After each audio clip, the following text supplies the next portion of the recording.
Do you actually have to be on cocaine to be on this podcast?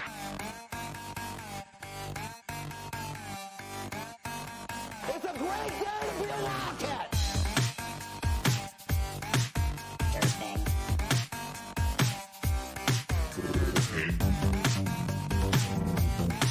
Durfing.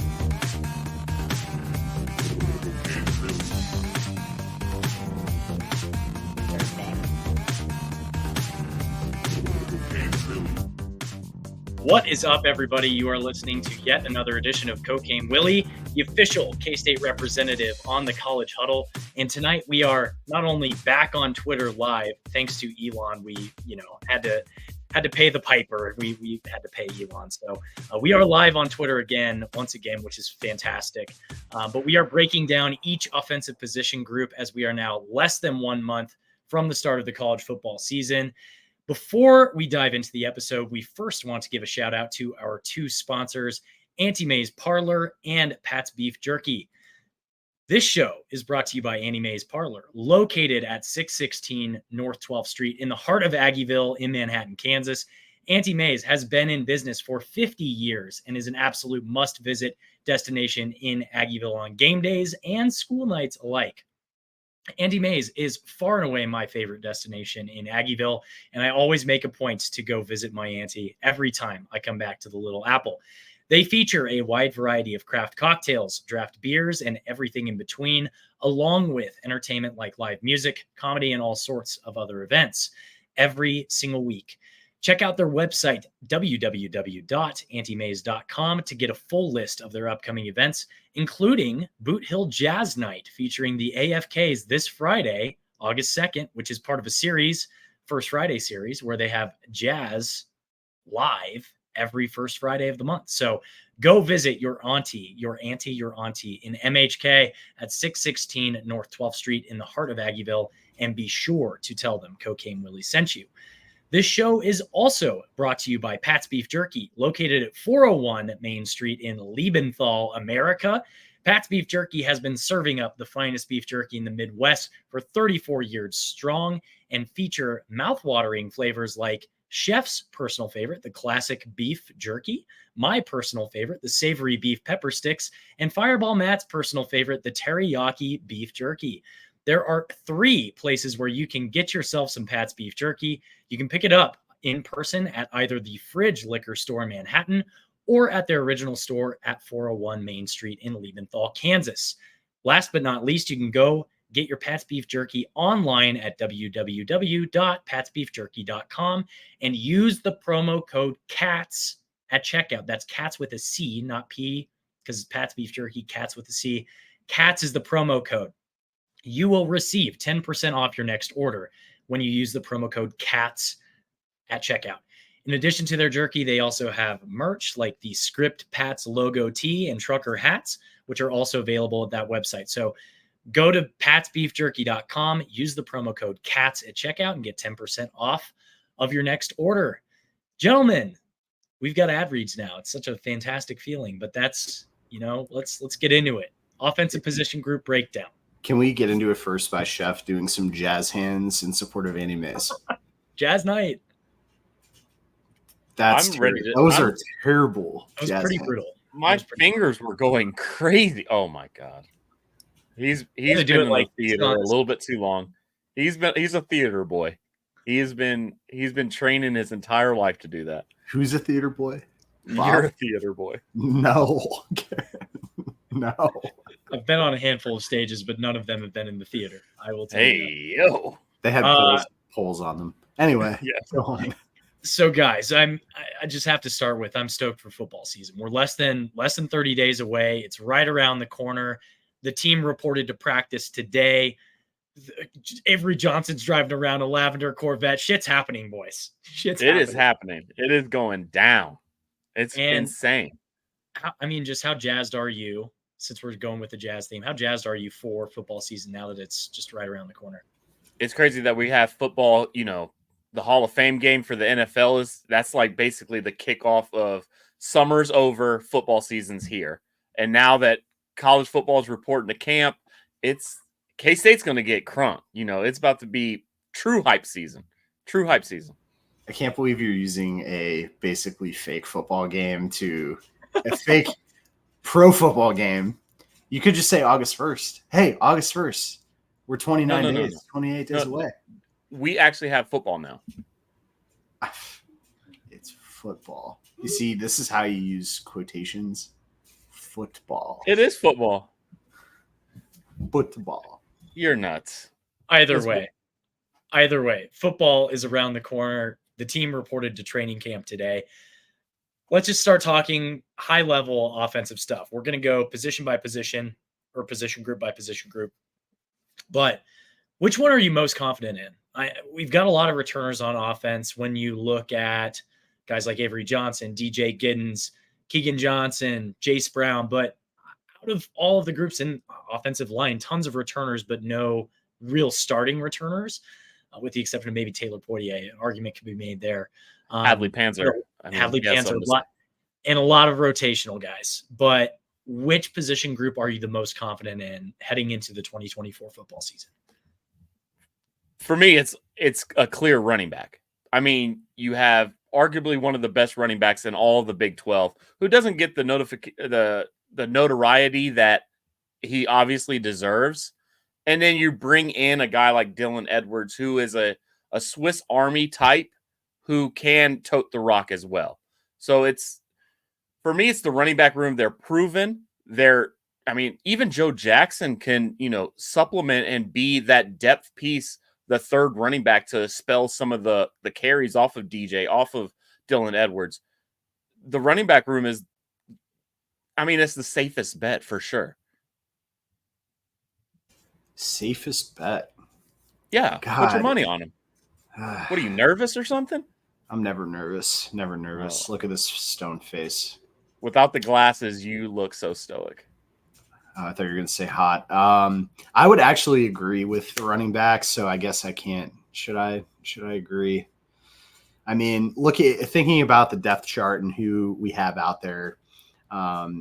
We have some questions on the offensive line. A lot of people would probably say, just because you're losing a guy in Cooper Beebe who was drafted, and Hayden Gillum is, he graduated and he's, I think, on a mini camp from an NFL. KT got drafted as well. And KT. So that being said, I feel a lot more relaxed about an offensive line that's losing starters than probably past typical K-State seasons. No, I think Chef has it on the money when you think about DJ Giddens and how he's grown into the role since, he was getting carries his freshman season.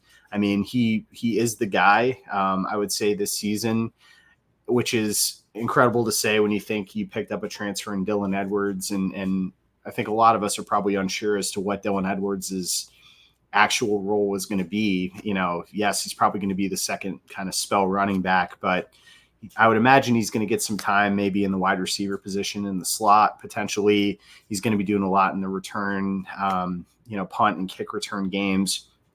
The other thing about the running back room, which I do like, is I'm excited to see how some of these younger guys who are in this room grow. I mean, thinking about Joe Jackson, who I was expecting to see probably a little more of him in the bowl game than, we actually did see. And you have some freshmen coming in, Devin Rice, JD Price, who, I probably aren't going to get a lot of carries, but you never know, maybe in the first game. But I would say it's a room that's very top heavy when you think about it from a returning production perspective. And if you look at it outside of the quarterback position, you can't necessarily say that in a lot of the other areas. So I unwillingly will agree with the Chef. If we're going to stick with the running backs and just talk a little bit more in depth about them, think about what this room compared to, because you said it's top heavy. Think about what this room looks like compared to other Big 12 teams outside of like maybe KU. I don't really want to give them as much credit as I'm about to, but they have bona fide probably three guys that are, obviously highly rated recruits, plus, guys with potential and talent that have toted the rock in Big 12 play. But outside of that, Texas Tech, they have one established guy. UCF, they lost one of their guys, but they have a returner, but we don't know anything past them. I think Kansas State, with the addition of Dylan Edwards, probably makes a run at arguably the deepest room in the Big 12 in terms of running backs. So it's luxury, it's riches. We have all of it. So that's why I would go with that room. But you could make an argument for the wide receiver room with the additions, Dante Cephas into the room, but a healthy Keegan Johnson was, considered our number one. And then you have the emergence of Jace Brown, who was the freshman that we least expected to make an impact his freshman year. And now he's going into it the most impactful guy in that wide receiver room. So that would be my second. So, I kind of want to hear what you guys have to say about that, because, we haven't even talked quarterbacks yet, and we're already 11 minutes in. Yeah, and we'll get into the weeds with each group, but I do agree that I think the running back group is the one I'm the most confident in. But I agree with Matt that it is very top heavy, because after you get past DJ Giddens and Dylan Edwards, it's kind of an open question of who would be starting out of that group, because you would want to say Joe Jackson, but to your point, Chef, in the Pop-Tart Bowl, we only saw LeJames White, I think, and maybe JB Price a little bit, but it was a really just kind of slim pickings in that room once you get past DJ Giddens and Dylan Edwards from a real in-game experience playing college football. And that's a little bit concerning, but I'm excited about the prospect of a Devon Rice. I think he has kind of the pedigree coming from where he came from at Bishop Gorman to be able to succeed at this high level in Power 4 football rather. But I agree. I think it's top heavy, but I am the most confident in running back, but probably also the most confident in the offensive line. Granted, no starters returning like Matt mentioned, but it's the deepest room probably from a rotational perspective of guys that have real game experience last year or years prior to that. Carver Willis, this is his third year or fourth year playing. And you've got other guys like Gus Hawkins coming in as a freshman who is just Gus Hawkins, Caden Massey. I'm excited to see what the potential of those guys will be and to see, are they going to kind of like some of the other O-linemen we've had historically, are they going to be redshirt freshmen, or are they so talented that we may see them rotate in and out through certain games? So I don't know, man. I'm super stoked about this offensive line. I feel like there are so many guys that have gotten rotation over the course of the last year or 2 years that's going to be a really good room.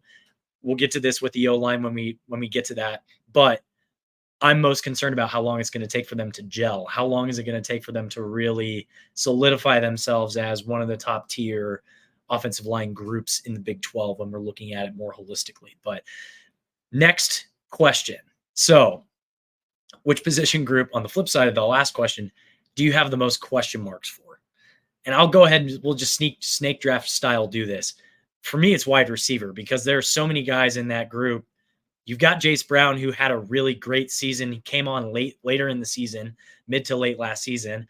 But Keegan Johnson, will he remain healthy? Will he be productive? Jaden Jackson's been a question mark the entire time he's been at K-State and still hasn't gotten to that level that everybody thought he may have the talent potential to get to. You've got Dante Cephas, who had a great track record at Kent State, but had an off year last year at Penn State. Was that a flash in the pan that was a result of bad offensive scheming from an OC that got fired at Penn State? Was it the result of bad quarterback play from a fairly anemic quarterback playing at Penn State? And once you get past that, Ty Bowman, is he the most experienced? I mean, that's probably the group that I have the most question marks on. And then I guess an honorable mention would maybe be tight end. We've heard a lot of great stuff about Garrett Oakley and Will Swanson, but we need to see that in a game. We need to see that and see if he can come to a level of potential similar to what Ben Sinnott was at K-State. And that's a high bar to set for someone. But from what all the whispers have said, that Garrett Oakley is as good as Ben Sinnott was. So I'm curious to see how that plays out. It's not a question mark from the perspective of, Are they going to do well? I think they'll do well. I think Oakley and Swanson will do well and guys rotating in, but it's a question mark of like, how good are they going to do? How well are they going to perform? Well, if it means anything, in college football 25, my tight end room was incredible working with Avery Johnson, and Garrett Oakley was the best tight end in the country. And let's hope that kind of moves into the direction of this fall. It's ultimately that room is you're having to replace a guy in Ben Sinnott who's a second round draft pick. Like, is Garrett Oakley going to be that guy? There were flashes, if you think about it, in certain games this season where he made some plays. He was obviously the number one guy in the Pop-Tart Bowl, but he has a lot to prove. He has some of the intangibles, and you look at what he could become in this offense. There's a lot to like, but it's ultimately gonna come through if he's the number one guy. Is he somebody that can continuously get open, but also be a guy that can block and allow our running backs to get into a position where they can get into some space. Now, you mentioned the wide receiver room. That is one where I have probably more confidence than I probably should at this point. And I believe in the fact that I think Keegan Johnson is going to really show this season a lot of what he was brought in to do. And we're going to see probably some wrinkles in the run game, but he's going to be the one guy that's going to be coming out of the wide receiver position and getting some runs in there. Dante Cephas is another guy that I'm super excited to see how he blends into this system and what he can do. There's a reason why a Penn State looked at this guy from Kent State, right? Like, and Penn State, I look at last season and, they had a true freshman at quarterback, and there's a lot of pieces, in Penn State season where, Dante Cephas was probably not getting the ball as much, as he should have in that offense. And I honestly, if he stayed at Penn State this season, it would have been very interesting to see how he fit with Drew Aller in a second season. So I believe in the talent and what he did at Kent State and how that could translate with a guy like Avery Johnson. And ultimately Jace Brown is the one that we're going to look back from last season, and we have these high expectations for him. And, what he did in his freshman season, there's only you're expecting that he's going to improve and be better of an already a great freshman season. So I like the wide receiver room. This is one of the first seasons where I look and I'm like, this is going to be pretty fun to see how these players and this type of talent gets involved in the offense. And, is it going to be some jet sweeps and things like that we have seen in a K-State offense in the past, but you put these little wrinkles together and, there's 4 guys there that we could probably see getting jet sweeps every game, which is really fun. So, yeah. Yeah. I mean, everybody's right in saying that the wide receiver room is this, that they've got all the potential in the world. Like I said earlier, this just got to prove it and stay healthy and do what they've done in the past. A lot of them have proved that they can play at the college football level. It's just, can they all do it together at the same time? And we're mentioning all these receivers, and we're not even mentioning Trey Spivey, a guy that, flashed in the first game. We thought he was going to be the freshman to really explode. And if he is what everybody was saying from Big 12 media days, he could be the next receiver to pop off and be that 5th or maybe, probably 5th receiver to come off in a rotation where you're 4 or 5, 6 deep. So that would be really impressive. And the reason why I would say that the tight end room is the most unproven and the one that I have the biggest question marks is because we have those receivers. How often are we going to go 2 tight end sets? How often are we going to go deep into that tight end room where we're going to see some of those young tight ends? Will Ancio, is that a guy that's going to be able to surpass Will Swanson as Will Swanson's a blocking tight end. Let's not say that he's the cream of the crop in terms of athleticism, but he's Mr. Fundamental. He's going to do what needs to be done, and we know what we're going to get from Garrett Oakley. Maybe college football 25 has inflated Matt's head because he's playing on varsity level, but that's not for me to dispute or anything. So I just wonder how deep we're going to go in terms of the tight end room, in terms of depth. How much are we going to be able to even show of it? Because we've got all these explosive receivers. You're not going to be able to keep Dylan Edwards on the field if you have multiple tight ends out there. It's just going to be hard to do that. So the tight end room has a lot to prove. And if you're seeing multiple tight ends, that either means we're really, really good at tight end, or the receivers are not doing what they need to do. I agree. I think that all makes sense to me. I'm curious. So thinking about scheme a little bit more, we've got Matt Wells. He's coming in. He's not going to be the primary play caller, but he obviously comes from a much different style of play than the one that Connor Riley is coming from as the new offensive coordinator and play caller and remaining offensive line coach. With the Matt Wells addition, what kind of wrinkles do you think we will see, and what kind of wrinkles do you want to see? And I'm also curious, maybe a second part question that I'll get to once you answer this first one. What are you thinking, Matt? There's a lot.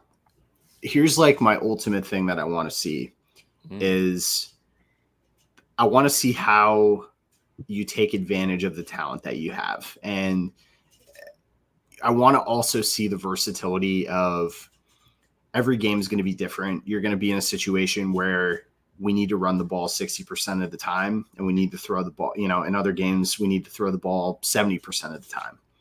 And so how do we adjust on a game-to-game basis to take advantage of the talent and the versatility that we have to put ourselves in a position to win these games?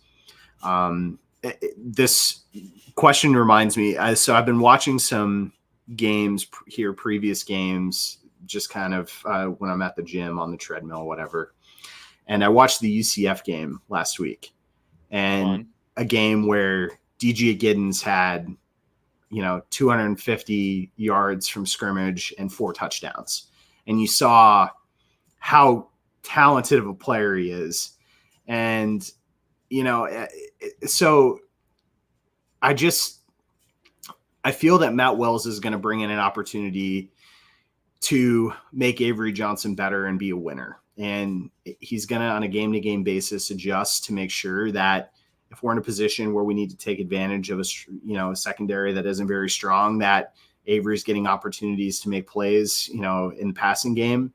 But we're going to use in certain games, we're going to run DJ Giddens 20 times and we're going to run Dylan Edwards, 10 or 12 times in different situations. So, everybody talks about Matt Wells and, what he's done with Jordan Love and, what he did at Utah State. But in general, one of his strongest things is being strategic in how you run an offense and how you improve your players and their talent. So is it wrinkles? I don't know, but I just feel that he's going to be able to put together an offensive game plan that's going to allow us to be successful. Listen, when I think of Matt Wells and I think of his tenure at Texas Tech, like you said, we all talk about the Jordan Love and what he's done for quarterbacks. What I see him bringing to the offense is kind of compounding what Connor Riley already does and already knows, and that's offensive line play and running the ball. Because when I think of Texas Tech, obviously you had the vertical threats, but when Matt Wells got there, he kind of like got away from the air raid. He wasn't an air raid guy. He threw the ball, like he had a quote this summer. What did he say? Throw the ball to score, run the ball to win. And that really, it gets me fired up. But one thing that I see from his old Texas Tech offense is a guy like SaRodorick Thompson.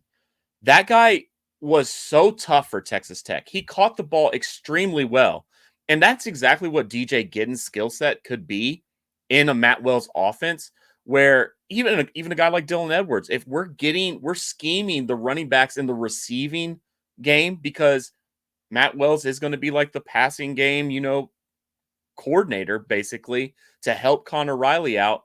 if we're scheming ways to get, like you said, DJ Giddens the ball, like in that UCF game where you're having 100 yards receiving and 150 yards rushing, and he can scheme that for a Dylan Edwards. He can scheme that for a DJ Giddens. He can get, Keegan Johnson, when he was at Iowa, was a short game, explosive yak kind of receiver. If we can get that from our passing game, Matt Wells has done his job, and we're succeeding in a way that is going to make Avery Johnson really comfortable, because a sophomore quarterback in his first full season as a starter, if he's getting the easy throws in the intermediate and the short game with his running backs help, he can explode, and it's going to help a lot. So that's where I see his scheme coming in to help, and I see SaRodorick Thompson and DJ Giddens kind of like that game just totally the same.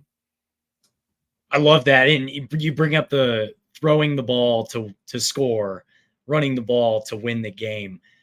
What do you think the run pass split's going to look like in this offense? Do you think it's going to be similar to what we've seen in the past with Klein, or do you think it's going to be slightly different, maybe more pass heavy, knowing that we've heard all of the guys in the media, everything indicating that, hey, Avery Johnson wants to throw the ball. He doesn't want to be known as, like what Lamar Jackson was known as, which was like a rushing quarterback, even though he does have the ability to toss the ball around the yard a little bit. I think you nailed it there. I mean, it just depends on what we're getting from Avery. I mean, Matt can attest to this. I think if Avery is not running the ball like a Colin Klein is, I don't think the split's going to be nearly 50-50 or leaning towards the rush. I think we're going to be throwing the ball a lot more. I think we're going to be throwing a lot more. So maybe 60-40. That's kind of high for a K-State offense. Oh, I was going to say 60 run, 40 pass. No way. You think so? I do. Just because I believe in the talent that we have at running back, that you're going to have the capability to get 5-6 yards a carry. I mean, I was going to say that sounds like more of a this is DJ Giddens and Dylan Edwards effect than it is Avery Johnson's going to be throwing the ball more than and everybody talks about Avery obviously being extremely quick, and he's agile, has the speed. I don't see there being a lot of designed runs specifically for Avery either, because this is going to be the first college football season where you have to maintain this quarterback for 12, 13, 14, 15 games, right?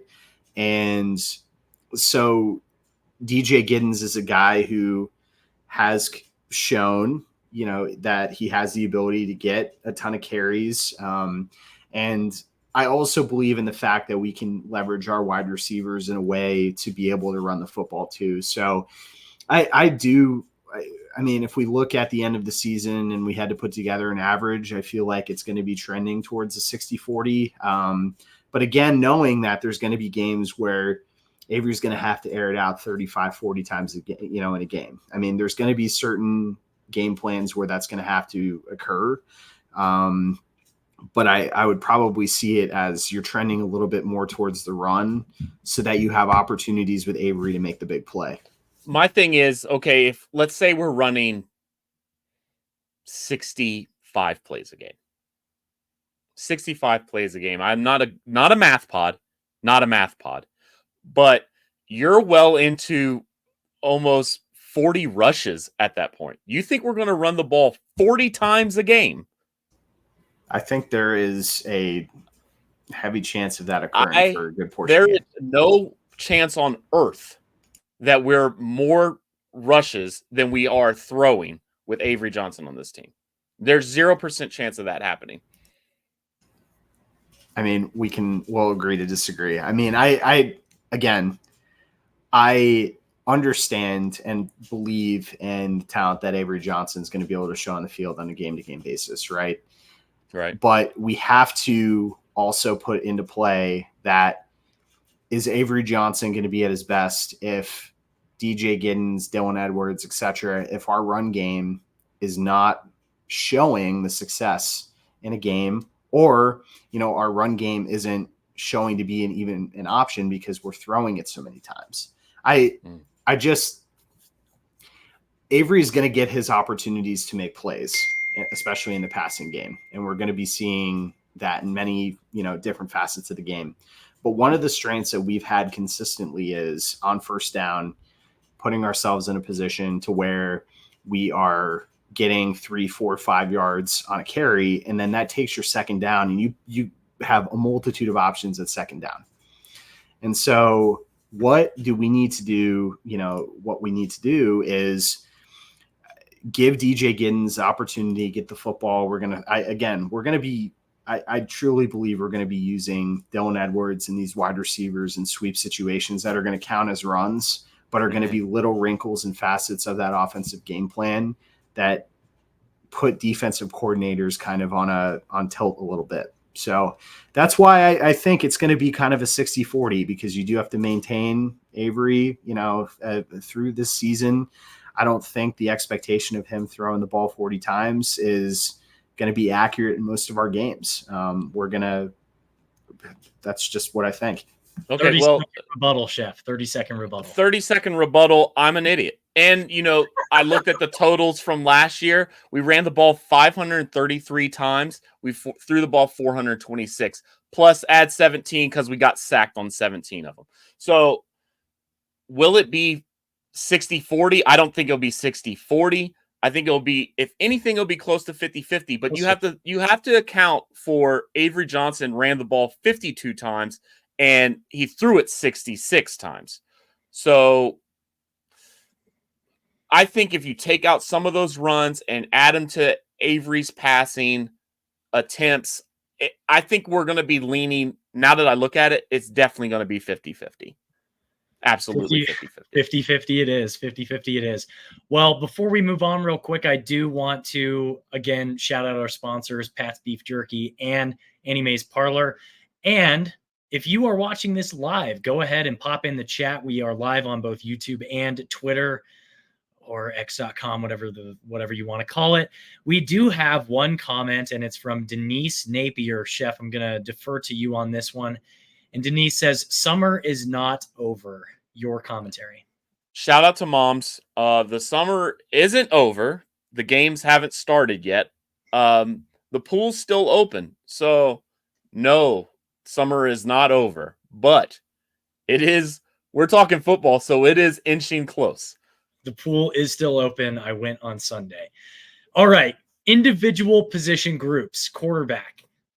We all know who the starter is. It's Avery, MF Johnson. I'm just unbelievably stoked for this guy. And we saw Avery in action multiple times last season. We saw him come in relief duty in that first game of the season against, who did we play in the first game of the season last year? I'm totally blanking. SEMO. We saw him in action against SEMO. We saw him in action, obviously, in that Texas Tech game where he came in and rushed for 5 touchdowns. And then he started as a wide receiver against TCU and also started the Pop-Tarts Bowl in what was his first career start at quarterback. But what would you like to see him improve on in his game from last year to this year? Because I feel like most of the conversation around Avery Johnson has been, he's the truth. He's lightning in the bottle. He's everything we've ever possibly imagined. He's the second coming of our Lord and Savior Jesus Christ in a quarterback uniform. Like, what do you want to see him improve on? Because he was a true freshman last year, and I don't want that to get lost in the weeds here, but he was a true freshman. There are things that he probably can improve on. For the two of you guys, I want to hear your thoughts on that. I'll go first. It's hard to critique the guy. I mean, obviously, such a small sampling. What could he improve on? He had 0 turnovers last year. Well, that's not true. He had some fumbles, but in terms of passing, he had no interceptions. In that Pop-Tarts Bowl, could he have taken more chances? He threw the ball away a handful of times. I mean, probably 5 or 6 times he threw the ball away.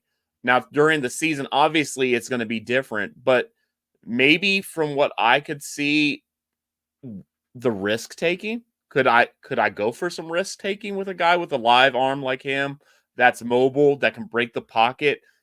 I would like to see him take some more chances. So that's what I'm expecting. Obviously, I haven't seen him, take chances where I'm going to say, oh, I need him to scale it back and be more conservative. I want to see him take some chances. I want to see that live arm. I want to see some deep shots. So every deep shot that I saw him take to Jace Brown in the TCU game or Trey Spivey in the SEMO game, it looked awesome. It looked live. So I want to see more of that. I want to see the deep ball from Avery. Let me get some more aggressiveness from the kid. I think it's hard to say what we would like to see him improve because the sample size isn't there right now. The Texas Tech game, you have 5 rushing touchdowns. So it's obvious that from a running perspective, he has the visual of the field to be able to get open and be in a position to make plays that way. The Pop-Tart Bowl was obviously his first game where he's playing the entire time. But it's also a game where you are prepping as the number 1 guy for 3 weeks. You don't necessarily know who's going to be, out there playing for you. And I feel like the game plan at that point isn't 100% set because Connor Riley's in there as the interim. So it's hard to say what to improve on because we don't have a live game this season with the talent, with who's in this offense to be able to figure that out. So, I could make something up. I believe in everything that we hear about Avery Johnson, and, the bowl game obviously gave us glimpses of how elite he can be, but until we get to the first game of the season where you can actually critique a game plan from his coaching staff. And, and I also look at it, the first game against what is probably perceived as an inferior team. What is your mindset into that game? Because as much as it's the first game of your sophomore season, it's a game where, that you're expected to win by a certain amount. And, so I don't know how we can say something for certain of how he can improve because he's just a sophomore and this is going to be his second full game that he started on August 29th or whatever day it is. I think for me, it's not necessarily an improvement of anything on the field necessarily, but it's okay. He was 180 pounds soaking wet. I wanted to see how he could do with a full off season of Coach True going into his sophomore year and how much weight is he able to put on? Because realistically, not only is it going to be important for him to have weight just to be able to he's super elusive, but I think he needs a little bit more weight when you're going up against defenses in the Big 12, in a new and improved Big 12 too, that has some different teams doing some different stuff on defense with some good talent on defense as well. It's from an injury standpoint too. You want to make sure that he has enough of that strength to be able to recover from, essentially getting into a car accident every Saturday when he's getting bumped and bruised by all these guys in Power 4 football play week in and week out. So I wanted to see ultimately how has he improved in the weight room? How much weight has he put on? Is he going to be in a position of, he's not going to get injured because the dude isn't 170 pounds and could get just snapped like a twig by some big defensive lineman at Texas Tech or something. But granted, we're not playing Texas Tech. But we do have a couple of comments from YouTube from Jor. His passing fundamentals could improve, in his opinion, and his footwork in the NC State game threw his accuracy off a little in the bowl game. So thanks, Jor, for submitting that comment. And Doug Gehring says, throwing on the rollout. Any thoughts from the two of you on those comments before we move on? Oh, he's going to have to throw on the run. It's just going to be part of his game. He's so elusive. I don't want him standing in the pocket necessarily every play and just, well, maybe I do. If it's a clean pocket like that, then start chucking it from there. But I feel like realistically, if he's on the run and defenses are going to be coming up to, get him, if he can throw on the run and have the accuracy that he would standing in the pocket, it's going to be a long season for defenses. And something for everybody to remember is we aren't bringing back an offensive line that is together for, last season.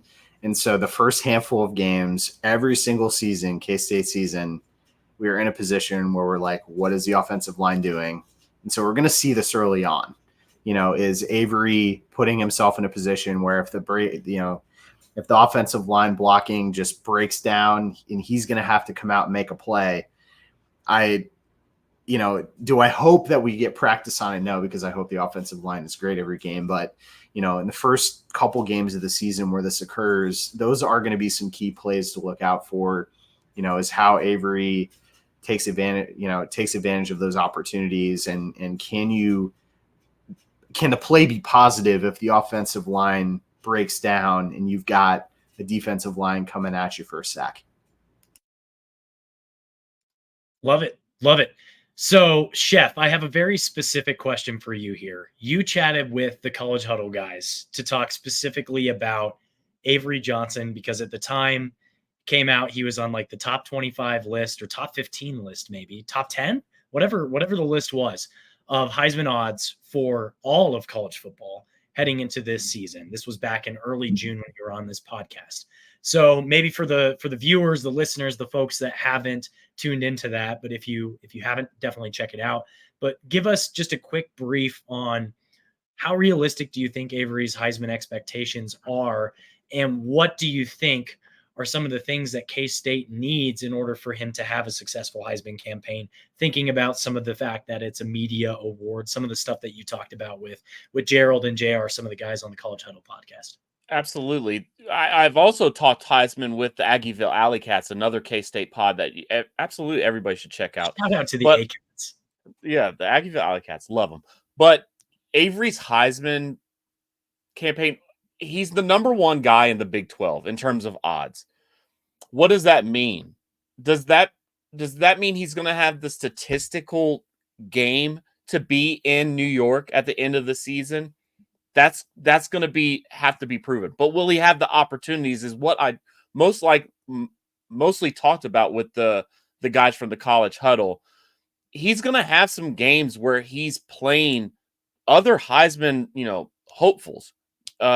Notably week 3 in a non-con / conference game in versus Arizona on a Friday with everybody watching versus Noah Fafita, who is also up there in terms of Heisman odds.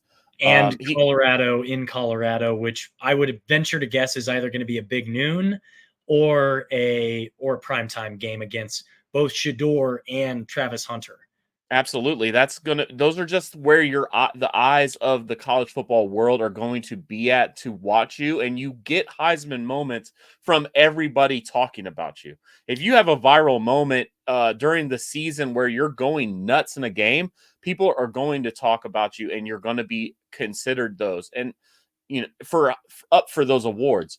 He also has, if Jalen Daniels can stay healthy versus KU, that is another guy that is a media darling in terms of, he was preseason Big 12 player of the year 2 years ago or last year, one of those.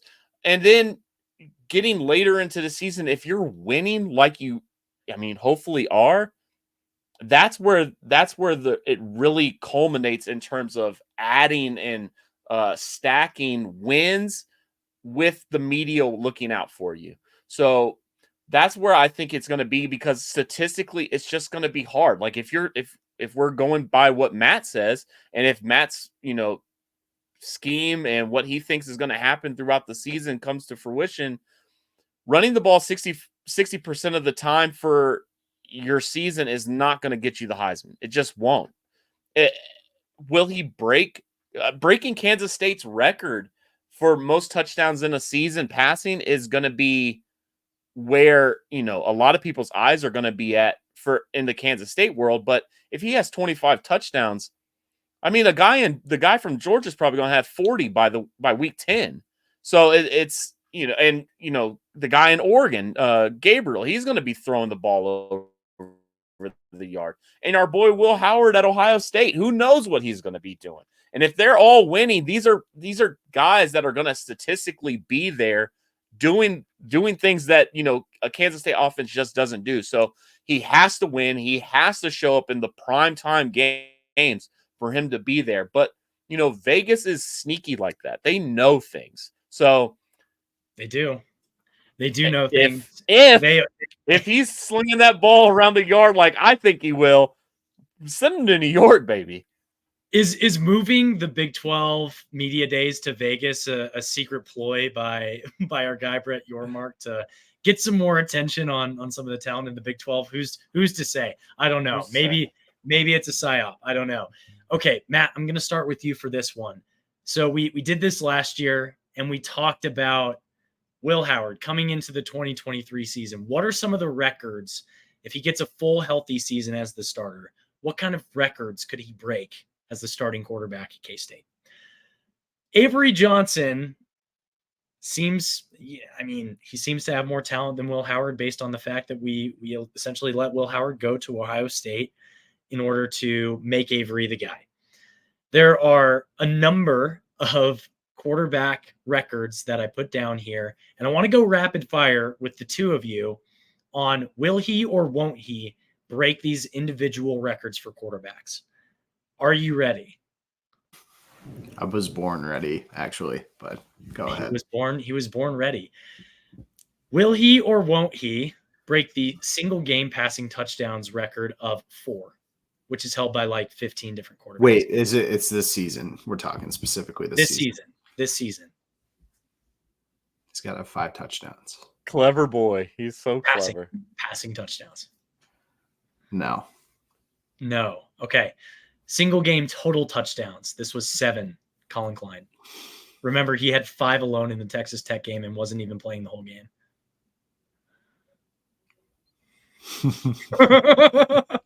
No. Okay. Single game rushing touchdowns. He already set this record and tied it with Jonathan Beasley and Colin Klein with 5. No. Single game passing yards, 489, Chad. No. Single game rushing yards, 228, L. Roberson. No. Season, okay, this is season stats now. Well, single game, there's one more single game. I need to rearrange the outline here. Single game total offense, 501 yards. I'm going to say yes. I'm going to say yes on this. Okay. This record was set by Josh Freeman with 501 yards. Okay. Season passing yards, 3,501, Jake Waters. No. Season passing touchdowns, 24, which was set by L. Roberson and just tied last year by Will Howard. No.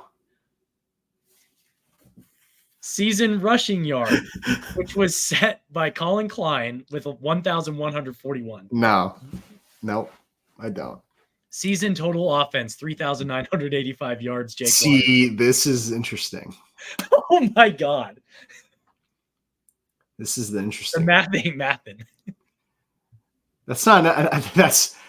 I don't see how it's mathing. Well, I do see how it's mathing. 4,000 yards of total offense. Man. If he ain't getting 3,000 passing, and you say he ain't breaking, no way. I know. I was well, no, but if he gets, let's say he gets, rushing yards. If he ain't getting 3,000 passing yards. So let's say he gets if he gets 3,200 passing yards and he breaks the record, doesn't he? No, because that's 3,500. That's 3,500 by Jake Waters. And he gets, 800 rushing yards. That would do it. 4,000. I'm going to say no. Oh my God. Basically, here's the gist of it. Matt thinks Avery Johnson is a bum. That's not true. I just again, this is his first full season. The high expectations for this one player to do all of these incredible things. It's very hard to believe that it's going to happen in his first full season playing. I'm not saying it's not, but I would put more stock into his junior season. I really would. I don't disagree with you. He could let's put it this way. If you have to think about how low these totals are for most of these categories. Yes, I agree. But number one, 8 total touchdowns in a game that means you're scoring 56 points. If we're scoring 56 points and he's still in the game, what is our defense fucking doing? He's still in the game. I agree with those. That's logic. That's logic. You have four. I could see the four passing. 5 passing touchdowns. Yeah, but a lot of these. I mean, what Colin Klein, the 7 touchdowns. That was the A&M game, right? Yep. Yeah, absolutely. And I mean, insanity. 4 overtimes. Yeah, so just some of these. I have a hard time with how I picture this offense that we're going to be in a position where that happens. I agree. That's fair. So you still have one, will he or won't he, though? Yes, is this one, which I was going to say yes. So this one is season total touchdowns responsible for, yes, including passing, rushing, and receiving. I would love to see I'm going to say yes to this one. Okay. What's the number? 40. Colin Klein set that record. Yes. So, Chef, the question pivots to you. Rapid fire. We'll start with single game passing touchdowns 4. No. Single game total touchdowns 7. Colin Klein. No. Single game rushing touchdowns 5. Avery Johnson, Beasley, and Colin Klein. No. Yo, look at this bum at quarterback. Ooh. Single game passing yards 489. Chad May. This one's interesting. This one is interesting. 489. That's a little bit over 100 a quarter. I'm going to say no, but it's going to be close. Okay. Single game rushing yards, L. Roberson 228. God damn, that's such a crazy number. It is. Yes. Okay. I'm going to say yes to that one. A lot of broken pockets. Single game total offense 501. Josh Freeman. 500. That's so much. That's so much. If he's if he's sniffing the passing game one, then he's got to be sniffing this one. So I'm going to say yes. Because it would only take 12 rushing yards to tie the record. Right. At that point. Okay. I agree with that. Season passing yards 3,501. Jake Waters. Jake Waters was such a different animal. And I just, where the offense will be. 3,500 yards in a 12-game season. Dude, that's barely 250. Well, 13 games counting the bowl game. Okay, 13 games counting. I mean, let's say the elephant in the room. If we're talking playoffs, we could be getting real spicy with that one. So I'm going to say yes. That one's not that hard. 13 games with 3,500 yards. If you're playing in the Big 12 title as well, that's 14. God damn. That's 14 games. It could be 15. That's so. If he's healthy, there's no reason why he's not breaking that one.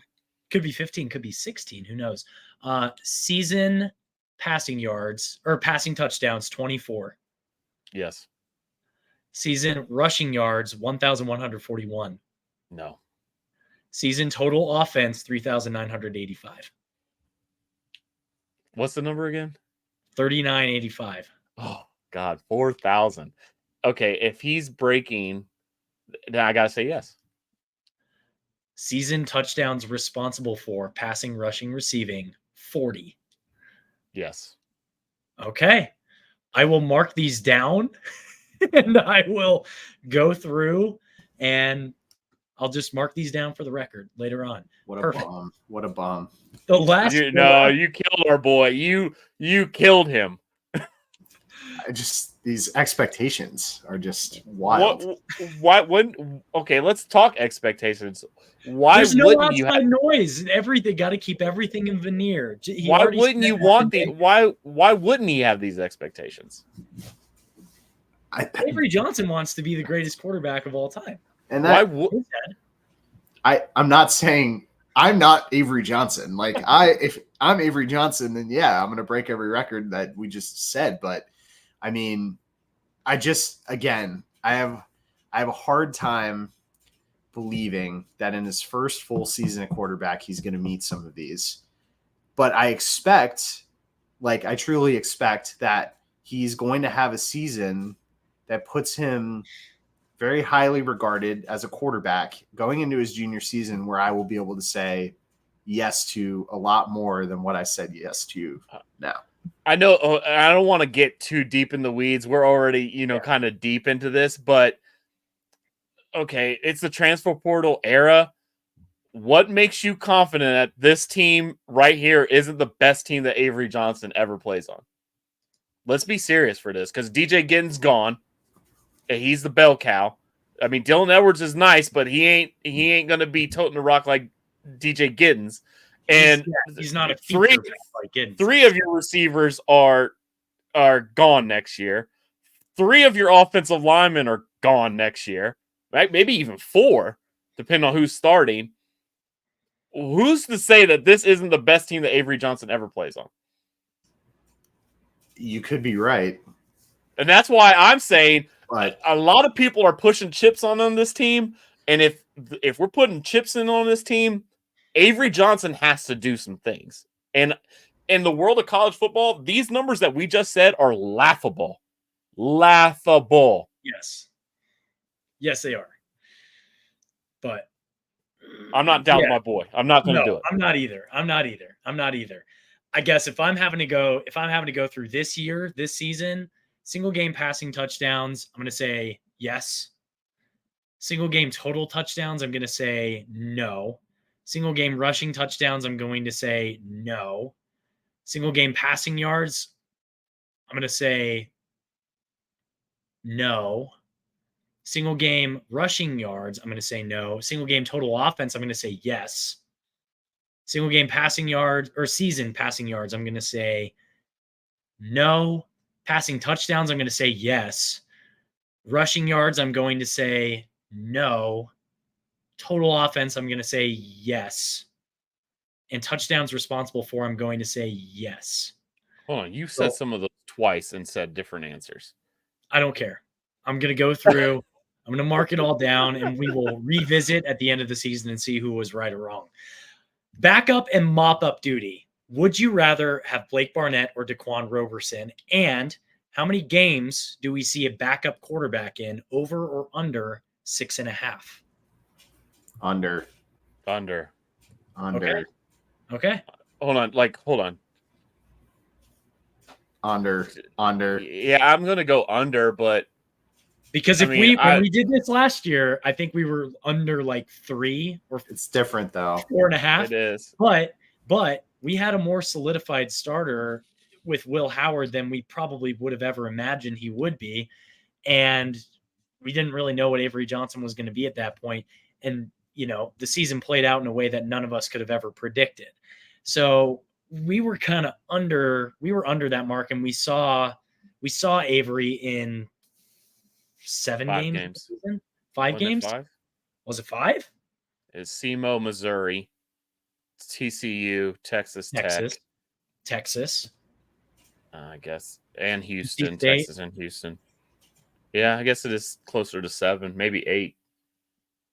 Yeah, maybe 8. You say Missouri, he played at Missouri. He did play at Missouri, didn't he? Yeah, he did. Yeah, Missouri, SEMO, Texas. He burned that red shirt after like week 6. The situation. I just think the situation is completely different. I'm not saying it's the same situation. I think. But who would you rather see in backup or mop up duty? Because we not Blake Barnett. We did bring in Daquan Roberson from UConn. Yeah, give me Knuth. Really? Give me Knuth or Robertson. Robertson clearly, but then it's Knuth. Blake Barnett's not playing this year. Blake Barnett is not playing. I am high on Blake Barnett. I am too. I think he, looking at some of his highlights, he's a guy that I am hopeful in his, I guess it would be sophomore season, redshirt sophomore season. Yeah. I think he's going to be a really talented player. Now, yeah, I mean, this season, No I mean, chance he you're plays asking this year. me, would you rather? Oh, I okay, want to see okay, him yeah. That instead of I would not. the Penn State guy. UConn. He's a UConn guy. He I thought. He started Penn State. Yeah, he was a 4-star out of high school, went to Penn State. Was a dog. But then he had to play for Jim Mora Jr. Yeah. Yeah. I want to see. I want to see him. I would rather see him. I would almost no. I'm not going to say what I was about to say. So yes, I would rather see Robertson, and then Knuth, then Barnett. So a note for you, Chef. It's Roberson, like L Roberson, spelled the same. Oh, it's not Robertson. Say his name right. Sorry, I apologize, Roberson. Remember the name. Remember the name. Okay, if you had to, similar question, project a 3 deep for quarterback. That's mine. Avery, Robertson, Knuth.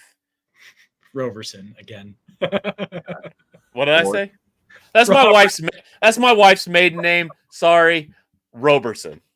Should be easy to remember. I'm gonna guess Roberson is the backup because he has some similarities to how Avery plays. And then I guess it'll be Knuth at 3, Barnett at 4. But I want to see some Blake Barnett. So yeah. So that works. I think you're right, though. I think Knuth has enough experience to be that third string guy. But I would like it to be Blake Barnett. I want Blake Barnett to be the next man up. But it's going to be Roberson and then Knuth, in my opinion. Okay, moving on to running back. We're an hour deep. For the 200 people watching this live right now, feel free to interact in the comments. We love having you here. Once again, a shout out to our sponsors, Annie Mae's Parlor and Pat's Beef Jerky. If you're watching this on YouTube or Twitter, we have a little bottom line here that's got our websites for Pat's and Annie Mae's, where you can check out all the events at Annie Mae's Parlor. And you can also check out Pat's Beef Jerky. Use the promo code CATS at checkout for 10% off of your order. Moving on to running back, we got a listener question from Zach Zumwalt at ZZ Zumwalt. What percentage of Dylan Edwards snaps will he line up in the slot? So this is both a running back and wide receiver question. Percentage? I don't even know what I could compare this to. Debo? I don't know. Like, would I say 1 out of every 4 snaps he lines up in the slot? I say that would be 25%. Hold on. Let's not a math pod. Not a math pod. Absolutely not a math pod. But Trayshawn Ward had 121 carries, and those were all from the backfield. We're going to assume that Dylan Edwards has, I would say, maybe a third or a quarter of his probably on jet sweeps or bubble passes or anything from the slot. I'm going to say, I'd say almost 50-50, probably. I'd say we're going to see 50-50 because, they're going to want to use him. And DJ Giddens played almost every freaking down. He had a lot of usage last year. Well, I'm going to go ahead and split the difference and say 33%. So once out of every 3, because we got 1 quarter and we've got 50-50. So I'm going 1/3. Yeah, I'm going to go. Sure. They could rotate him with Dante Cephas for all I care. Okay, so tagging on to that question, how do you envision the workload being split up between Giddens and Edwards out of the backfield specifically? Because Giddens is obviously the workhorse back. He's going to be used in more situations than he's not. And knowing that Dylan Edwards is a little bit more versatile, he can come into the slot. He's going to be a kick returner as well, more than likely. There are a lot of ways that we can use him. How do you envision that workload being split up to try to take some of that burden off of Giddens in situations, but also knowing that different opponents are going to call for different things based on how they scheme against the run and based on what kind of personnel they're successful with or not? It's just hard to envision that Dylan Edwards could have the same amount of carries as Trayshawn Ward. They're probably the same size. And it's so hard because Dylan Edwards, how he was used at Colorado, what do we expect from him in terms of being a pure running back? And that's no knock. I just want to see it. If he proves me where he's got 120 carries at, between the tackle running similar to what Trayshawn Ward did, that would be amazing. But I'm not convinced on that. So I would say, what, 80 carries? Let me ask you this. When did we sign Trayshawn Ward? Was he a spring guy or did we get him in the summer? Did he transfer late? No, he was a spring guy. Spring guy, Okay. yeah. He was a spring guy. So, like, my thought process on this is... And he was hurt, too. He was hurt. Dylan Edwards had all of spring practice. Yep. And is going to have... Colorado. With Colorado. He entered after Colorado's spring practices ended. He entered the portal the week of their spring game. Yeah. Oh. He had spring practice with Coach He's Braun. going to be a summer guy. He's a summer workout guy. I don't know. I just I think of there's going to be so many different ways you could use him. And that's what my hang up is. I think it's a completely fair assessment to say he's going to touch the ball 130 times. I do. Whether it's I just can't see you also got to maintain DJ Giddens too. Yeah, right. I get that, but like you said, you got guys like Joe Jackson. Sure. I've never seen, obviously in college, I've never seen him carry the ball more than, what did he have, like 30 carries last year and they didn't run the ball at all. But yeah, he only if you're saying that he has, are you count kick returns of his 130? Because I doubt he has 50 catches. This will be plainly offensive side of the ball. I can't imagine. He had 321 yards on 76 carries last year. Right. Okay. But let's say he did have those 80 carries here and Matt saying 130 touches. That's 50 catches. But I think it's like, I think that's a lot of catches. I think he could easily have 100 carries. Right. I do too. I just don't I guess I'm thinking of just purely from the backfield without DJ Giddens in there. I don't think there are going to be certain situations where he's going to be himself in there. Like just him and Avery, which opens up a lot of different opportunities. And I think the option game, which you could kind of see last year when it was Avery and Trayshawn Ward together, but I think we're going to end up seeing DJ and Dylan in a lot of plays together. And now I'm not saying, Dylan's going to get the ball all those times, but you have a guy who's a different type of running back than DJ Giddens is. And I do believe in being able to utilize him across the field in different situations where I would say, 130 times he's going to touch the ball this season. I see you guys. Not you, Bob, but Matt, you're hesitant on, the hype for Avery Johnson, the hype for Dylan Edwards. I just don't see where the carries are coming from or the touches. We have so many people to give the ball to. That is insane. Like, think about the numbers that we're gonna have to give the ball 100. If it's not 100 carries, if it's not a pure even 100 carries, that's 30 catches for a running back, a backup running back. Sure, but if you think about it, last season, DJ Giddens and Trayshawn Ward, and how many carries did everybody behind the top two get? Not a lot. Yeah, and so. Yeah, we could believe in the fact that Joe Jackson's been in the, he's been in this for a year, and I thought he was going to get time at the bowl game. He didn't get really any carries in that. Yes, you could say there's a lot of people behind there, but in reality, it's going to be like three guys that are going to get carries on this team. And the fourth is probably going to get a handful, but the primary two people that are getting carries in this offense are going to be DJ and they're going to be Dylan. Right. And yeah, that's fair. I'm just nervous about, like, if he's getting 130 carries, how often are we going to see him at receiver then? No, Because he's Trayshawn Ward didn't play any receiver. He's getting 130 touches. No, I get that. That's what I'm saying. But like you're saying, like Trayshawn Ward carried the ball 124 times last year.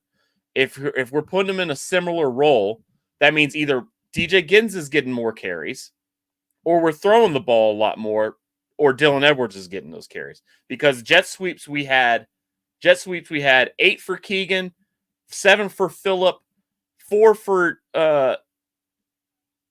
J-Jack, and 4 for Jace Brown. I mean, not a math pod. Can't add those all up in my head right now, but are all of those going to Dylan? I don't know. It's just, I don't know what his usage is going to be. And I know he's an explosive athlete. I would love to see it. I just don't know what we're going to see with him. And that's the crux of the question. Here's where my head's at with it is there are going to be teams who are going to be better at scheming against a back like DJ Giddens. And when I look back at guys like Devin Neal and Ollie Gordon, when I look back at their seasons last year, Texas was an example of this. Texas held Ollie Gordon to 34 total yards on 13 carries. They held Devin Neal to 45 total yards on 8 carries. There are going to be games where teams are going to be able to scheme against DJ, and you have to mix things up a little bit. You have to throw a guy like Dylan back in the backfield and give him maybe more of the lion's share, or you give him more reps in the slot, whatever it might be. But there are probably going to be a couple of games this season where teams are going to know that DJ's coming and they're going to try to scheme against it. And Dylan's going to see more time as a result of that. Yeah. I mean, that's exactly what happened in Texas Tech. I mean, outside of Avery, obviously, but it was a Trayshawn Ward game. And there was another Trayshawn Ward game where, DJ, I mean, he didn't disappear. It just, it was just Trayshawn's day. I don't know if it'll be exactly that way. And I wouldn't necessarily use Texas as an example. They were probably the second, third best defense in all of the country. Okay. UCF then. UCF held Ollie Gordon to a total of 25 yards in their matchup that they got shellacked 45-3 in. Right. Yeah. I could Yeah, all of that was to say there will be teams who are better at scheming defenses against the run game. And especially in a Big 12 where the run game is becoming more prevalent and we have more talent at running back than we've probably had in a while, because we're not this flag football air raid Big 12 that everybody talks about us being anymore. We haven't been for 4 or 5, maybe longer years. But I do want to chat about DJ Giddens. When we think about legacy, we talked about Avery Johnson's legacy. DJ Giddens, this could be his last season here. If everything goes the way we think it could, he could easily be an NFL draft pick. He's getting his name called, and he's no longer a K-State Wildcat for his senior season. That said, NIL can throw some things into flux there. Things could change, but he's starting the season 10th on the all-time single season yardage list with 1,226 yards last season. When we think about 2024, how many yards is he going to finish with in 2024? And I will look up where that will put him in the all-time record books for a single season. Okay. He had 223 carries last year. I think he's going to be north of that. What's he a career, like a 5.7, 5.6 yards per carry kind of guy? I can look it up. I think he's going to be pushing, I would say 1,400 yards. I think that's not insurmountable for a guy like DJ. 1,400, let's say 1,423.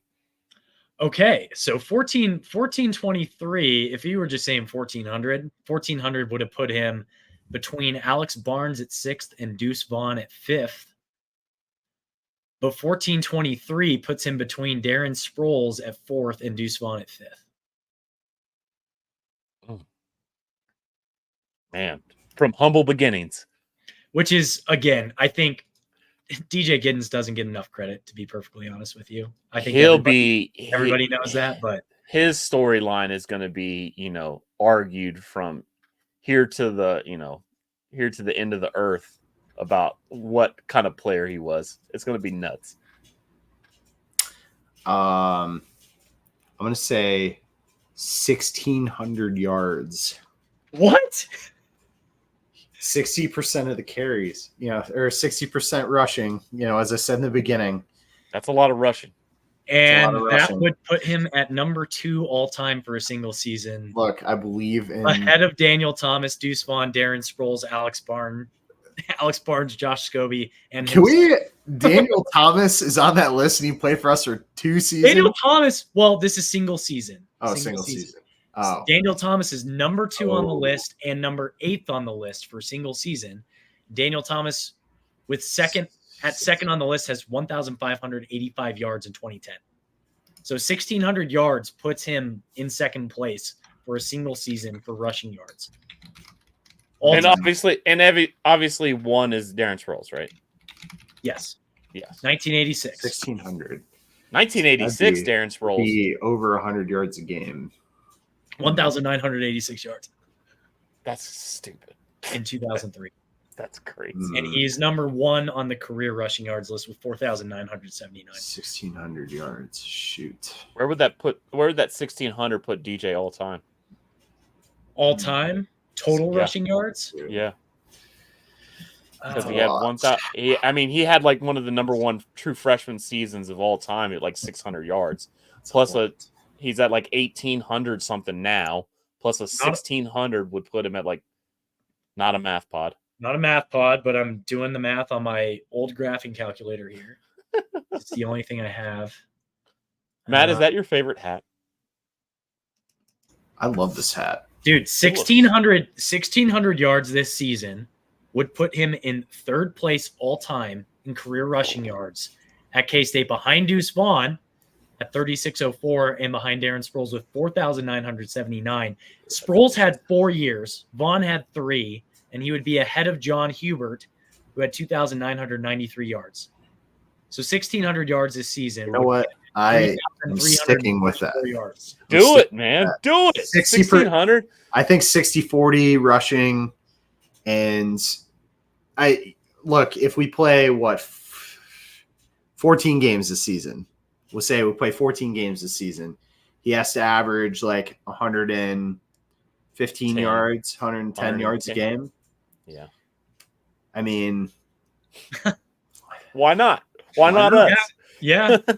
I love it. I think the moral of the story is we need to recruit running backs whose last name or first name starts with D. Because you got Darren, Deuce, DJ, Dylan, Daniel. Damn. Hold on. That's a lot. That's a stat. That is a stat. Hold on. Who do we have on the roster behind? Who do we have on the roster behind him? Devon Rice. Rice. Here we go. Here we go. Okay. Let's move on to wide receiver. We'll put running back to bed.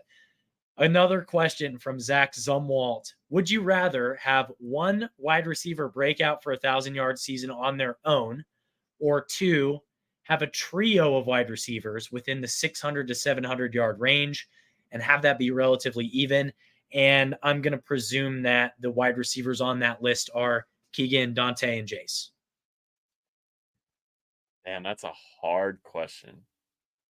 Shout out to Zach. He's the best question asker. 1,000-yard receiver would really It'd be fun. It would be really fun. Who won the Biletnikoff medal last year? Oh, they had like 1,900 yards receiving. 1,900 yards. If I'm remembering right. Who won it last year? Oh, it was the Neighbors. The Biletnikoff Award. This is stupid. Oh, Marvin Harrison. Oh, Jesus. He had a bunch of yards.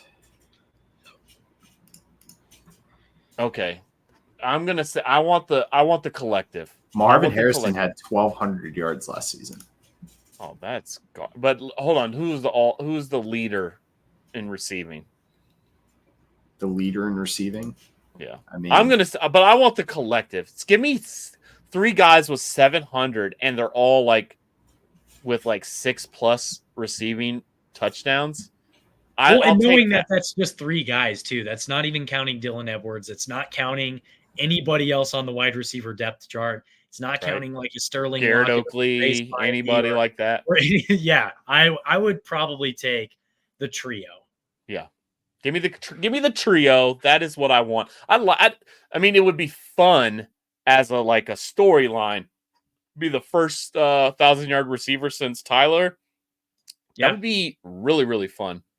And it would be a fun rock, paper, scissors to see who it was. It would be. It would be.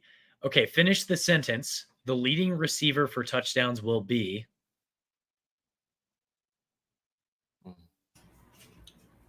Oh man, I'm Jace Brown.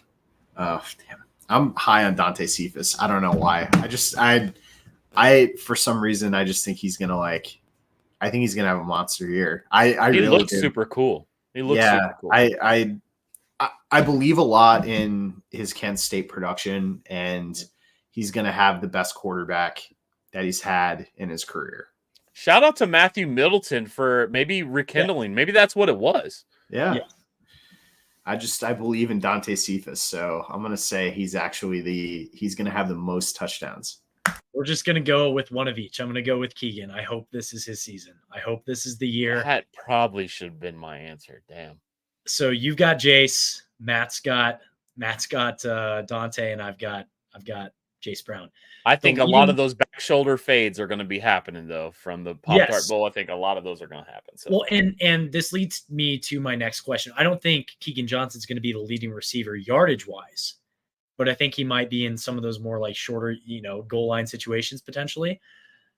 Who will be the leading receiver for receiving yards as opposed to touchdowns, yards? Well, I already said that we're all going to have a collective of 700, but if I'm just going out here on a limb, I think Cephas has the bigger play.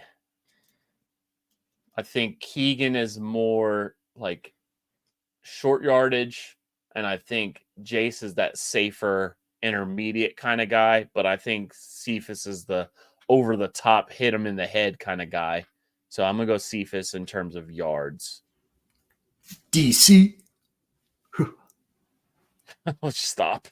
Please, God.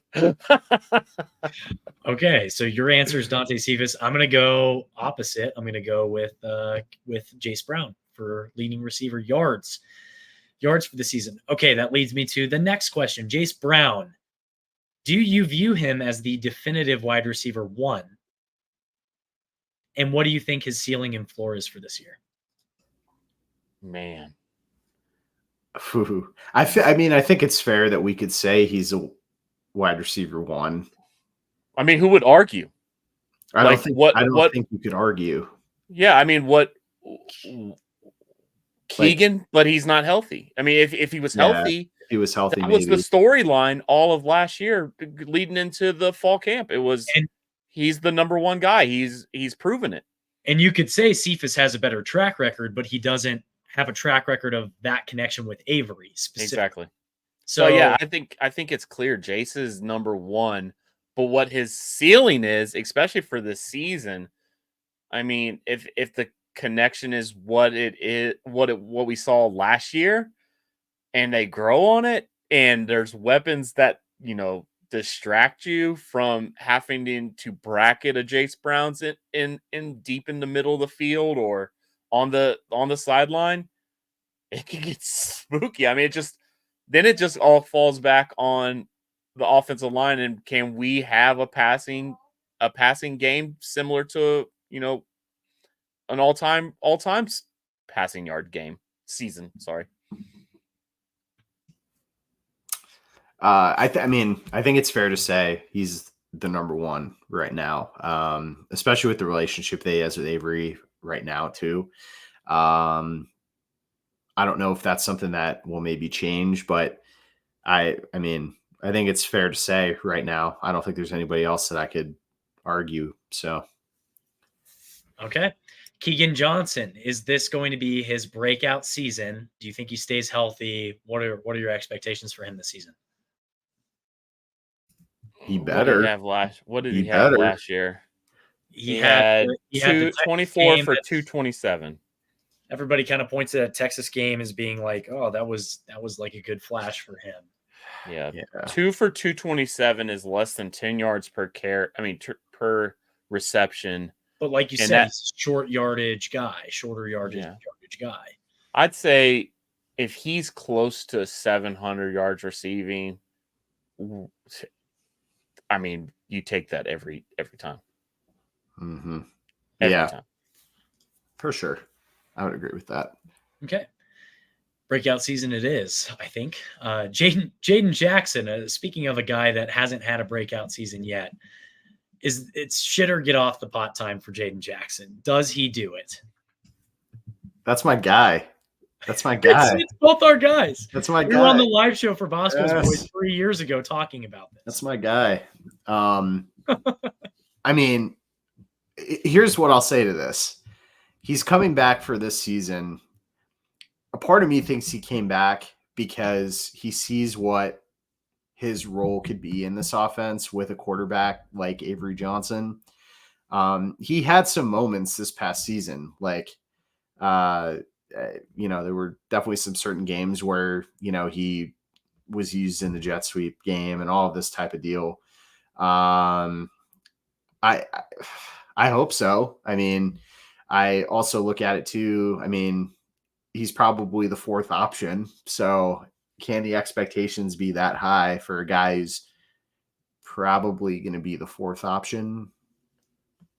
I don't know.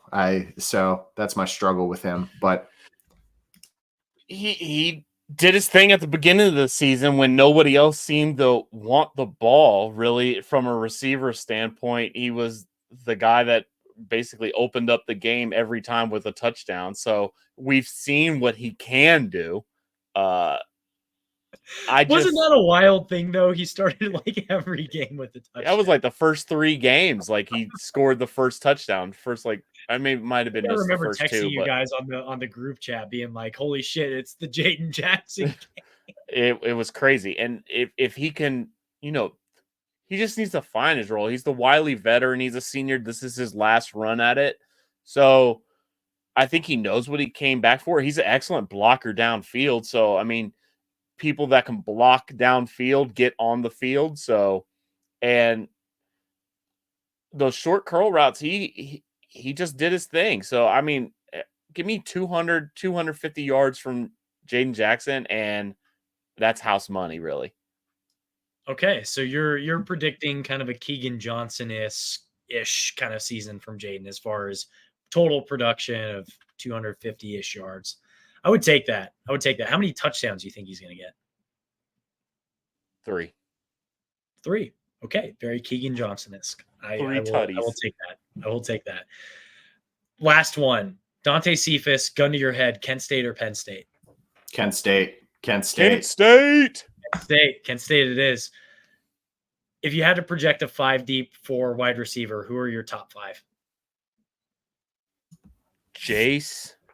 Yep. Keegan. Yep. Cephas. Yep. Jaden Jackson. Yep.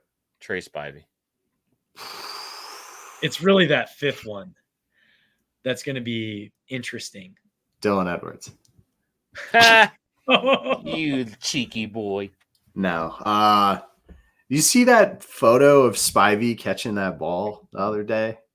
Somebody posted it. No, I didn't. Send it to me. Feel free to pull it up if you want. This is too much effort. It was posted on Instagram. Just look it up. It was on his Instagram, and he looked very athletic making a play. So hopefully, it wasn't his story. Was it from the little retreat that Avery paid for with NIL? Might have been, yeah. So I'm gonna go Trey. Okay, I'm gonna go Trey as well. Screw it. Why not? Okay, moving on to the tight ends. So this is an absolutely loaded tight end room. It's only going to get more loaded when Lincoln Cure joins the fold in 2025.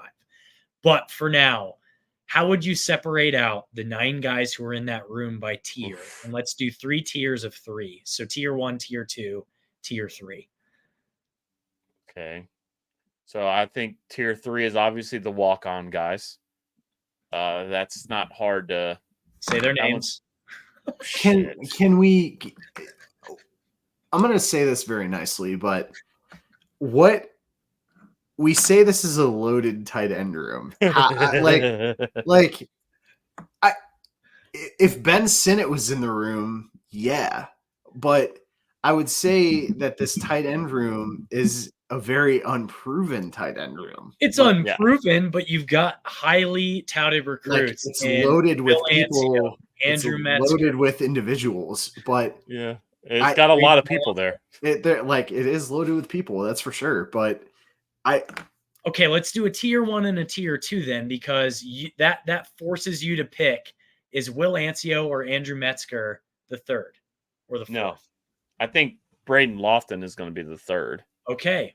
I think Okay, Braden Lofton is going to be the third. Okay, so Garrett Oakley, Will Swanson, Braden Lofton. Honestly, from what I've heard, that Justin Wolf kid is going to be a stud. Really? That's what I've heard. I heard he didn't come here to, sit on the bench. Sit on the bench. That's what I heard. If we did the tier, go ahead. No, I'm saying I think Garrett Oakley is going to be a stud tight end in this offense, no doubt, bar none. No but doubt. I just everybody behind. There's nothing there that I've seen that would make me think, yeah, this room is in great shape if Garrett Oakley got hurt. I don't know. I'm just fair. I think tier 3 is Blake Turner. No offense to any of these guys. Garrett Harstad and Andrew Sonner. No, I mean, that's just, I don't know if any of those guys are even on scholarship. Then tier 2 is Will Ancio, Andrew Metzger, and Justin Wolf. I mean, Justin Wolf is a little more versatile in terms of he could probably play fullback if we ever brought that back. None of these guys, maybe outside of Will Swanson, would want to do that. They're all these guys are 6'5". I mean, they're huge. I mean, they're like wide receivers with 40 pounds added to them. So, and then tier 1 is Garrett Oakley. I guess Will Swanson. I think he's just, he's the best blocker in terms of that. And when I say tier 1, like you're saying, I'm not saying that they're tier 1 tight ends in terms of the country. They're just in our room. I mean, in our room. That's what I'm talking about. Matt is right. If Garrett Oakley goes down, this is not something you want to take to the Big 12. Yeah, I mean, it's loaded. It's loaded with heartbeats. Got people there. Yeah, it's got people there. Okay, how many different tight ends are we going to see in a single game? Knowing that there are multiple guys who are no longer red shirt.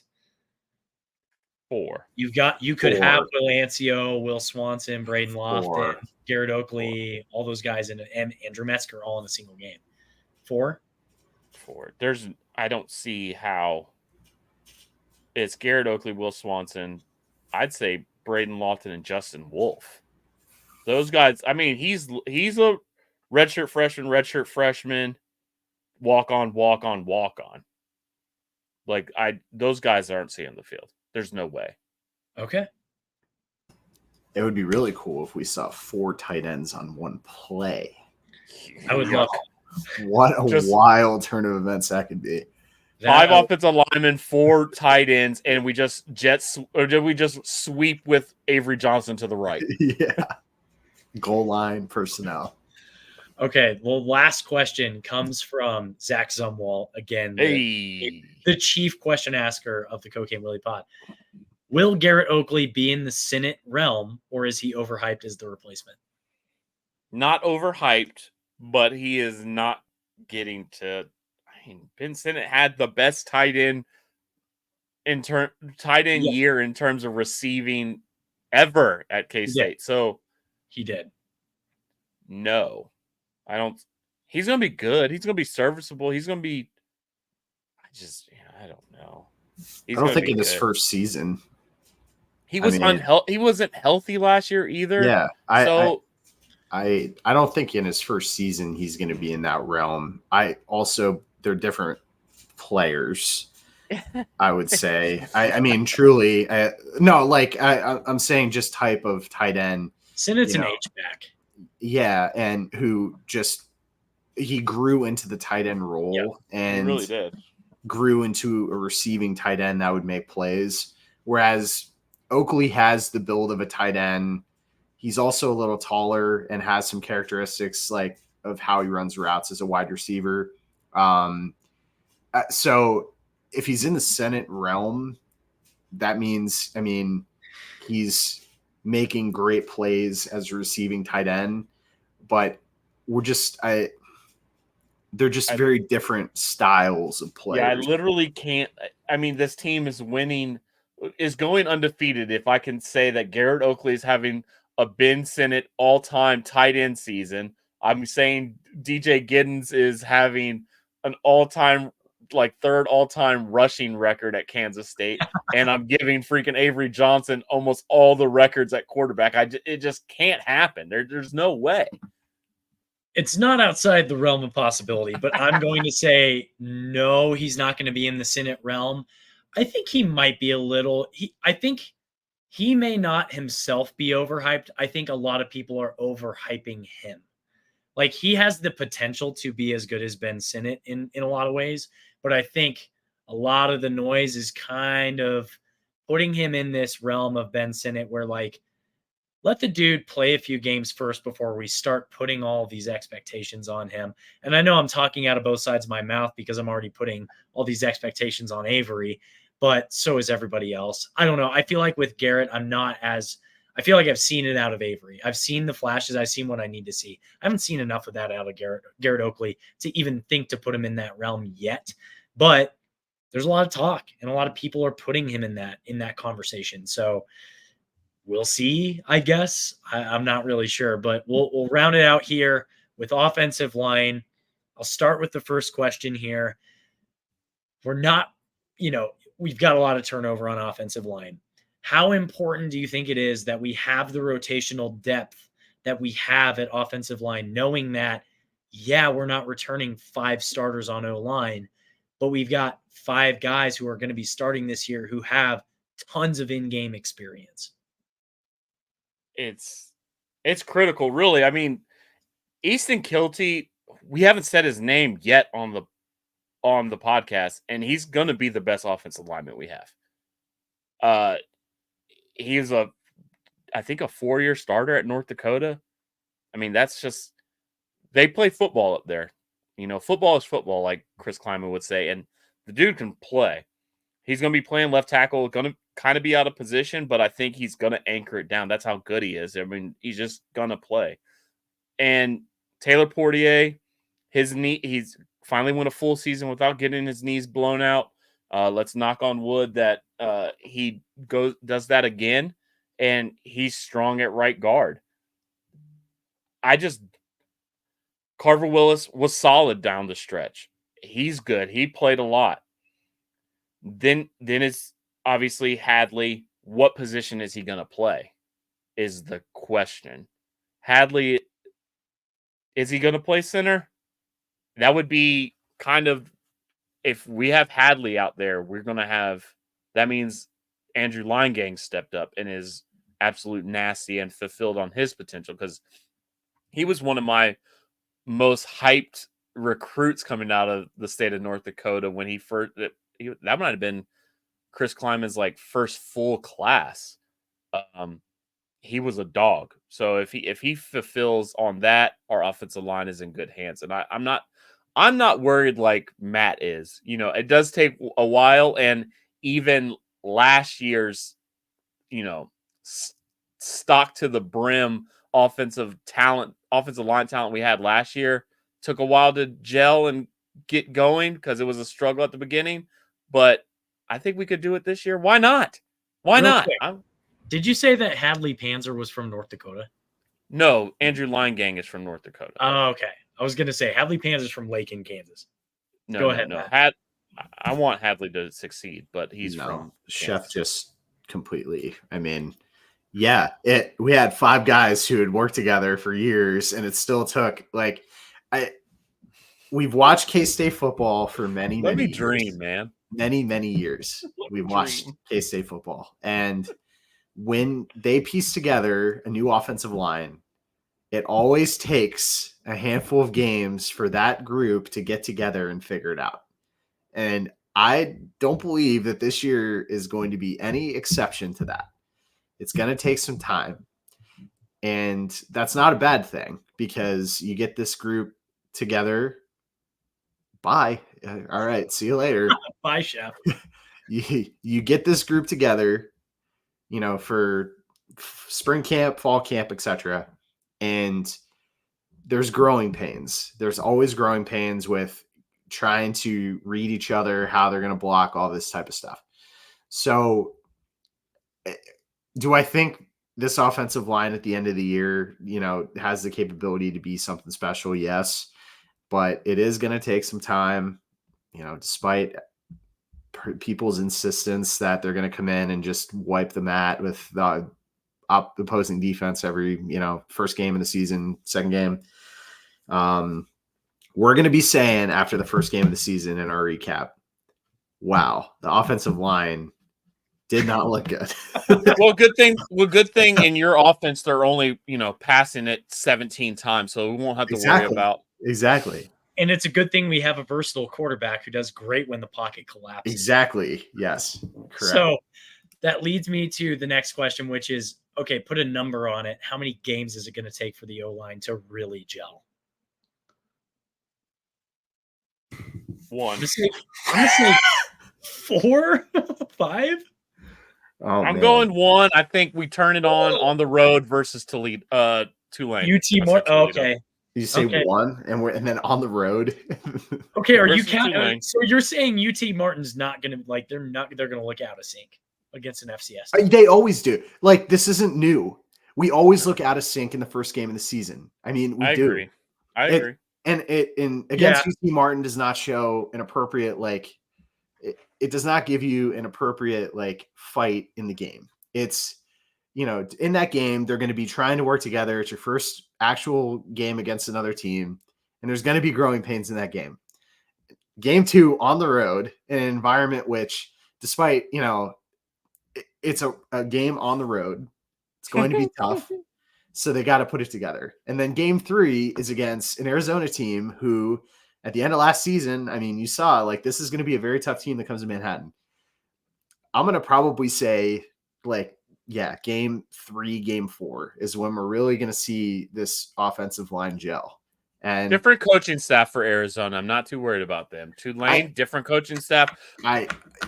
Yes, I understand, but we're looking at the position group as a whole. I mean, yes. And this is what prompted that was a question in the chat that Chef saw, I'm sure.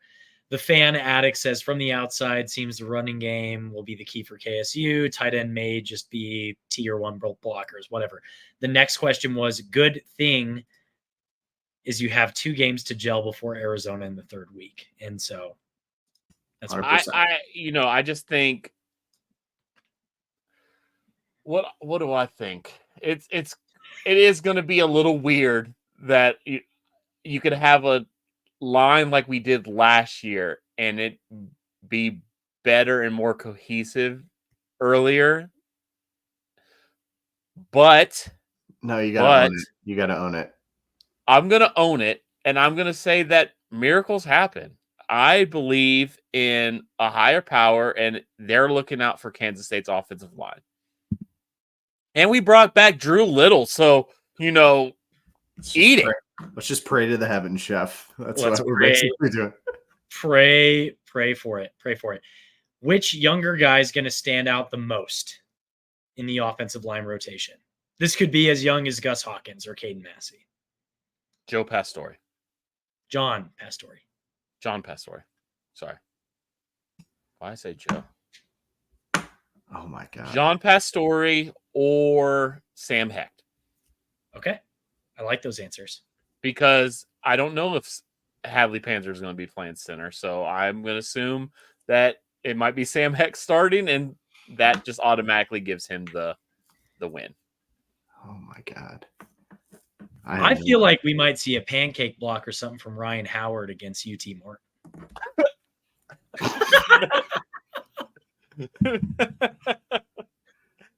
No. Wow, Chef. Really believing in our freshmen. I don't know. Oh my God. You really think they're going to play? He's a true freshman, right? You think they're going to play a true freshman against UT Martin? No chance, way. Dude. I just Cade Massey. Camden would be maybe Camden. He needs his back to heal up. He needs his back to heal up. My real answer is Drake Beckwith. Ooh, yeah, he looks good. He's going to be good, and I think we're going to see him rotate in a lot, kind of like we did Carver Willis last year. Interesting. That is very interesting. There's only been positive whispers about him too. I would say you're right. I don't know how much is he weighing. What's he on the roster at? Is he? Look, if I knew his weight off the top of my head, you would think I'm weird. Yeah, I would say that I think he's listed on the roster at 291. He is listed at 290. Damn. Oh my God. And he hails from Colleyville, Texas, home of Bobby Witt Jr. Yes. Okay. All right. I don't have anybody. I can't talk about the offensive line. I respect everybody equally. And I'll probably end up splitting this into 2 episodes, but that is going to do it for us today. Once again, we want to shout out our sponsors, Pat's Beef Jerky and Auntie May's Parlor. Remember to visit patsbeefjerky.com and use the promo code CATS for 10% off your next order. Additionally, we are the K-State representative on the College Huddle, which is the largest community of fan-driven content in the nation. Check them out at thecollegehuddle.com. And Cocaine Willie, well, you can follow them on social media at College Huddle. Last but not least, you can follow our show at Cocaine Willie on YouTube, TikTok, Twitter, or Instagram, or follow us individually. I'm at Bob Trollsby. Chef is at Chef Andre Napier, and Fireball Matt is at Matt Marchesini. Chef. Cocaine's a hell of a drug, baby. We are all coke and no joke. Wildcat country. Let's ride. Let's ride, brother. You look lame. Me? Yeah, yes, you. Yeah, you. Oh my God, you better hope that he ends this